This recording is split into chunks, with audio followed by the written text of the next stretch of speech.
It all started on an ordinary Saturday afternoon. I had been at home, enjoying a rare moment of peace after a hectic work week. I had a cup of tea in my hand and was sitting on the couch, flipping through a magazine when my phone rang. The caller ID flashed Mark, my son's name, and I felt a surge of warmth in my chest. I loved getting calls from him, especially since he and Jessica, his wife, had been busy with their new house and careers. It had been a while since we had a proper chat, so when I saw his name, I eagerly picked up. "Hey, sweetie. How's everything?" I greeted him, smiling even though he couldn't see me. I could hear the faint sounds of life in the background furniture being moved around, maybe a radio on in the distance, and I knew that Mark was probably working around the house. "Hey, Mom," he said, his voice a little more serious than usual. "I hope I'm not catching you at a bad time. I need to talk to you about something important." My smile faded slightly. Something about his tone immediately put me on edge. "Of course, Mark. What's going on? Everything okay?"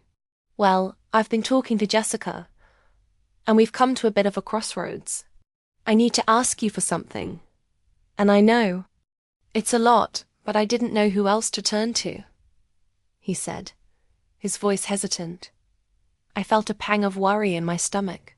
Mark had always been independent, so when he said, "I didn't know who else to turn to," I knew it must be something big. I set my tea down and sat up straighter, sensing that this conversation wasn't going to be about a small favor. "What's going on?" I asked, trying to keep my voice calm, though my mind was already racing. There was a brief silence on the other end of the line, and I could hear him exhale as if he was gathering the courage to say something difficult. "Mum, Jessica and we've run into some financial trouble with the house," he started, the words coming slowly. "The place is a bit more expensive than we thought, and we've had some unexpected costs pop up. We're not sure how we're going to make it work." I felt a knot tighten in my chest. I knew Mark and Jessica had stretched themselves financially to buy the house. Their dream had been to get a place where they could settle down and start a family, and I had always supported their decision, despite the fact that I worried about their budget. Still, I never expected them to be in trouble so soon. "Okay," I said carefully. "I know things have been tight lately, but you've always found a way to make it work. What do you need, Mark?" "Well," he continued, his voice slightly more strained now, "we need help, Mom, and we're really hoping you can lend us some money to cover it. We're asking for a loan of $155,000. The number hit me like a punch to the stomach. 155,000. I knew I wasn't a wealthy woman by any means, but I had worked hard all my life to build up a modest savings. I'd been careful, living within my means and making sure I always had enough to cover unexpected expenses. But this was a huge ask, one that went far beyond anything I had ever thought about when it came to helping my children. I leaned back in my chair, trying to process what I had just heard. "Wait, $155,000? I repeated, as if saying the number again might somehow make it easier to understand. "Yeah," Mark replied. "I know it's a lot, but with the house, the bills piling up and some unexpected repairs, we're really in a tight spot. We've already maxed out our savings and we don't know what else to do." I could hear the stress in his voice, the weight of the situation bearing down on him. I could almost picture him standing there, rubbing his forehead, trying to figure out how to ask for this amount without feeling like he was imposing. But still $155,000? I wasn't sure if I even had that much in my savings, and even if I did, it was more money than I was comfortable parting with, especially given how risky it felt. "Mark," I said, trying to keep my voice even, "that's a lot of money. I don't know if I can give you that much. You know how tight things are for me too." "I understand, Mom," he said quickly. I really do. That this is the only way we can keep the house. We've tried other options, but this is the last thing we can think of. I hate asking you for this, but we don't know who else to turn to. I felt a wave of guilt wash over me. As a mother, all I wanted to do was help my son. He was my child, and I loved him more than anything. I had always been there for him, through his ups and downs, his struggles and successes. The thought of not being able to help him when he needed me felt unbearable. But this was different. This wasn't just a small favor. This was an enormous sum of money. If I gave it to him, I would be risking my own future. And I wasn't sure I was ready to take that kind of risk. I'm really sorry, Mark, I said, my voice heavy with regret. I wish I could help you, but I don't have that kind of money to give. You've got to understand. This is more than I can afford. I've worked hard for what I have.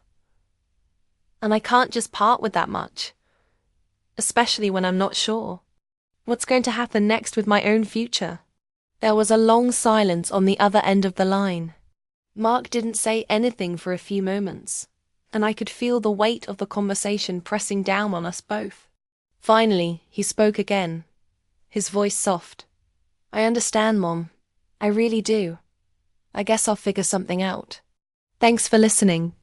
We said our goodbyes, and I hung up the phone, feeling a mix of guilt, frustration, and sadness.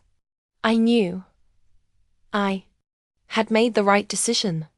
I couldn't afford to give him $155,000, and it wasn't fair for him to ask for it. But my heart ached at the thought of my son and his wife struggling, and I couldn't help but wonder if there was something I had missed. Had I been too quick to say no? Was there something I could have done to help without putting myself in financial jeopardy? I sat down at the kitchen table, staring at the phone in my hand. The conversation had left me shaken, and I couldn't help but replay Mark's words over and over in my mind. We're in a tight spot. We don't know who else to turn to ... but still, I couldn't shake the feeling that something wasn't right. Something about their request didn't sit well with me. $155,000 wasn't just a number. It was a secret.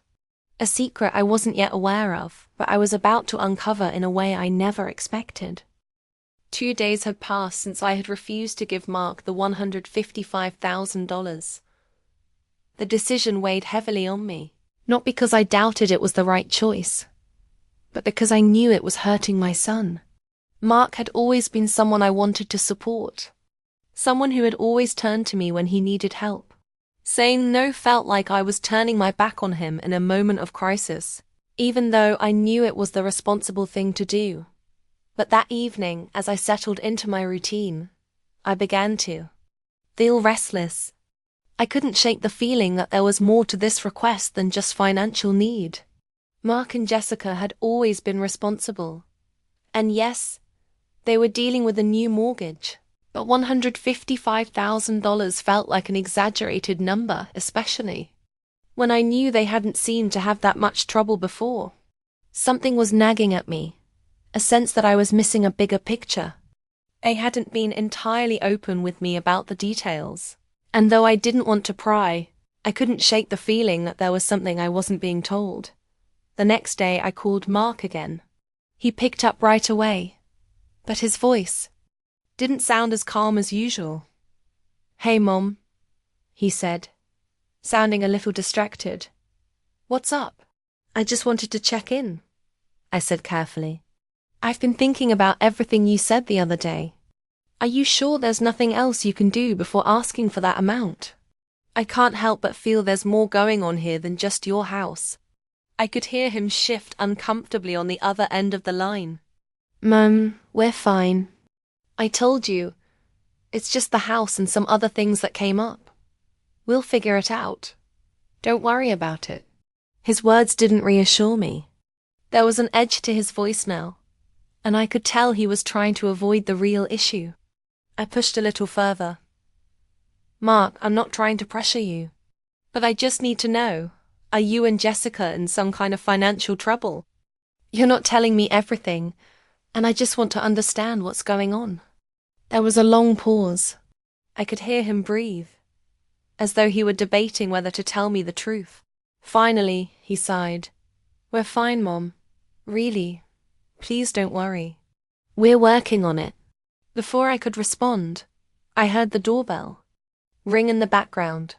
He excused himself and said, I'll call you later, okay? Jessica's here.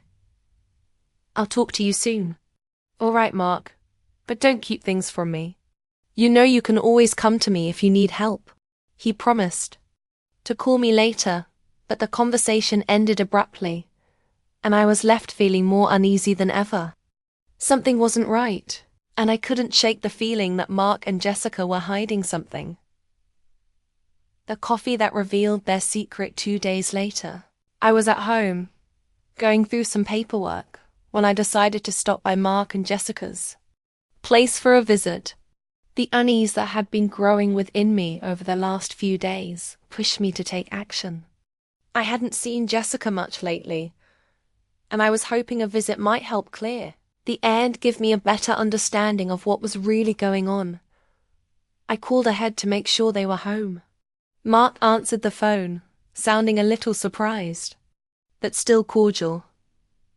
Hey, Mom. What's up? I was just thinking I might stop by for a quick visit, I said, trying to sound casual. I haven't seen you guys in a while, and I figured I could bring over some homemade cookies. Is that okay? Of course, Mom, he replied, sounding relieved to hear from me. Come over any time. We'll be here. I hung up the phone, grabbed the cookies I had baked, and headed out.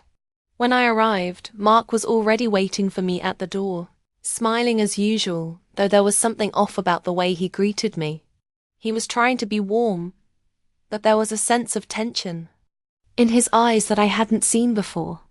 He ushered me inside, and I followed him into the kitchen where Jessica was sitting, a mug of coffee in her hand. Hi, Mom, Jessica said, though her tone was a little too chipper. She stood up quickly and gave me a hug, but I noticed she was a bit tense, almost like she was trying too hard to be friendly. Hi, Jessica, I said, trying to gauge her mood. I placed the cookies on the counter and sat down at the table. How's everything going? Good, she replied, but her eyes darted toward Mark, as if she were looking for confirmation that everything was okay. Just the usual, you know, busy with work and the house. Mark nodded in agreement, but I could tell he wasn't being fully open. The conversation remained light for a few minutes, but I couldn't shake the feeling that something was being concealed. Then Jessica suddenly shifted the topic. So, Mom, she said casually, I was just thinking, if you ever did decide to help us out, we'd be sure to pay you back. We don't want to take advantage of you, of course. Her words stung. I could feel my pulse quicken as I glanced at Mark, who was avoiding my gaze. They were both trying to smooth things over, but there was something in Jessica's tone that felt like she was pushing for something I wasn't willing to give. Jessica, I've already said no, I said, trying to keep my voice steady, and I've explained why. It's not that I don't want to help, but I just can't. I don't have that kind of money to lend out, especially when I'm not sure where it's going. I know, Mom, she said, her smile a little too forced now. But you know, with the house and everything ... it would just really help. We've been struggling with the mortgage payments, and we're trying to keep up with everything. A little help would go a long way. I felt a sharp pang in my chest, but I kept my expression neutral. Something still didn't feel right. There was more to this story than they were letting on. Then, as we were chatting, Jessica took a sip of her coffee. I noticed that she held it a little too carefully, almost like she was trying to keep her hands occupied. But then, something caught my eye, something on the coffee table that had been placed there as if by accident. A document. It was partially hidden behind a few magazines, but I could just make out the words printed on it. Credit card debt statement. My heart skipped a beat. I knew what it was before I even picked it up. The paper was detailing the balance of an outstanding credit card one, with a staggering amount of debt on it. It wasn't the first time I had heard of credit card issues, but the number was far higher than I had ever expected. And it was clear that this was just the tip of the iceberg. The debt they were in wasn't just about the house. It was much deeper. I picked up the paper, holding it carefully, but making sure they saw me do it. "What's this?" I asked, trying to keep my voice calm despite the shock I felt. Jessica's face turned pale in an instant. She opened her mouth, but quickly closed it, glancing nervously at Mark. He too looked at the floor, avoiding my gaze. "Mum," Mark began, his voice barely above a whisper. "We didn't want you to know about this. We didn't want to worry you. But it was too late. The truth was out now, and I could feel my anger bubbling beneath the surface. They had been hiding their financial troubles from me, putting on a facade of needing help with the house, when in reality, it was their reckless spending, their inability to manage money, that had gotten them into this mess. They hadn't just been asking for a loan, they had been hiding the full extent of their debt, hoping I would cover for them. "You're not being upfront with me, Mark," I said, my voice firm now. "This isn't just about the house, is it? This is about your debts, your irresponsible spending. And now you're asking me to bail you out." Jessica's face flushed red, and she looked down at the table, unable to meet my eyes. "We didn't mean for it to get this bad, Mom," she said softly. "We just got in over our heads, and we don't know how to fix it." I stood up slowly, feeling the weight of the situation settle over me. My son and his wife had put me in a difficult position, asking for money, but they had also betrayed my trust by hiding the truth from me. I loved them both, but I couldn't enable their behavior. They needed to take responsibility for their actions, even if it meant facing the consequences of their mistakes. "I'm sorry, Jessica, Mark," I said, my voice still calm but unwavering. "I can't help you like this. You both need to figure this out on your own. You've put yourselves in this situation, and now it's time to face it."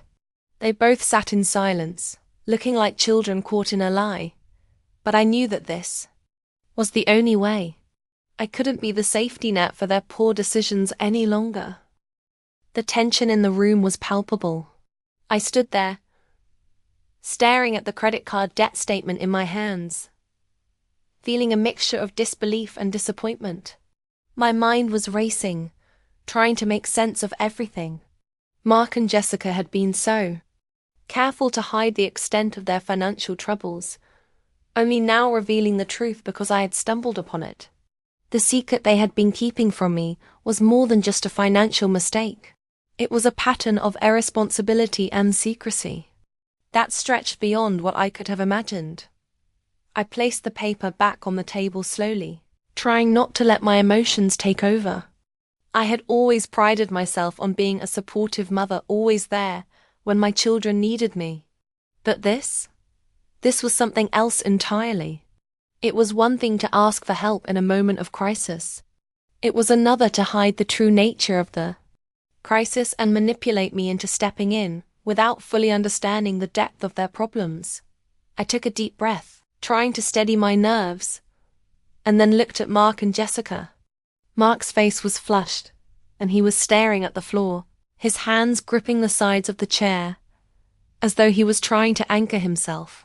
Jessica, on the other hand, was looking at me with wide eyes, her expression a mix of guilt and fear. "This," I said, my voice steady but filled with quiet authority, "is more than just asking for a loan. This is about trust. You've been hiding the truth from me about your debts, your spending, your inability to manage things. I can't believe you thought you could just sweep this under the rug and expect me to bail you out." "I didn't want you to worry," Mark said quietly, still not looking up. I thought we could fix it before it got this far. We didn't know who else to turn to, Mom. You didn't think you could turn to me for the truth? I asked, my voice rising slightly. I've been nothing but supportive. But this isn't about me giving you money when you've made reckless decisions. You need to take responsibility for your actions. Jessica, who had remained silent up until now, finally spoke, her voice cracking slightly. We didn't want to disappoint you, she said, her eyes glistening with unshed tears. We thought if we kept it quiet, maybe it would go away. But it's just gotten worse and worse. I could feel my heart aching for both of them. They were my children, and despite everything, I loved them. But love wasn't enough to fix this situation. They needed to learn that there were consequences for their actions, and that sometimes the most loving thing I could do was to let them face those consequences on their own. Understand that you didn't want to disappoint me, I said, my voice softening. But you've already disappointed me by hiding the truth and thinking that I would just step in and fix everything. I won't do that. Not anymore. Mark looked up finally, his face filled with a mix of frustration and regret. I didn't mean for it to get like this, Mom. We didn't. I just thought ... If we could keep up appearances, maybe everything would work itself out. Appearances? I repeated, feeling the sting of his words. Mark, this isn't about appearances. This is about your future, your responsibilities. You and Jessica have made choices that have led you to this point, and I can't keep enabling you to run from those choices. For a moment, the room was silent. Jessica wiped a tear from her cheek, and Mark leaned back in his chair, clearly defeated. It wasn't the confrontation I had expected, but it was one I knew was necessary. They needed to understand the gravity of what they had done, and the only way to make them see it was to hold them accountable. Mum, please, Mark said, his voice thick with emotion. We don't know how to fix this. We're really trying. We thought we could manage it on our own, but it's just too much now. Please don't leave us to deal with this alone. It was a heartbreaking moment. I could see the fear. In his eyes, the desperation. As much as I wanted to give in, as much as I wanted to reassure him that everything would be fine, I knew that wasn't the right path. This was their problem to fix, not mine. They had to find a way to stand on their own 2 feet. I'm not leaving you to deal with this alone, I said, my voice firm but caring. But I can't keep rescuing you. You need to learn how to manage your own mistakes. How to fix your problems without relying on others to make it all go away. I'll always be here to support you emotionally, but the financial part, that's something you need to handle yourselves. I paused, allowing the weight of my words to sink in. It was the hardest thing I had ever said to my son. But I knew it was the right decision. They needed to face the reality of their situation and take responsibility for the path they had chosen. Mark, Jessica, I continued, my voice softening. I love you both, but you need to understand that money can't solve everything. It's not the answer to your problems. You have to make a plan, come up with a solution, and face the consequences of what's happened.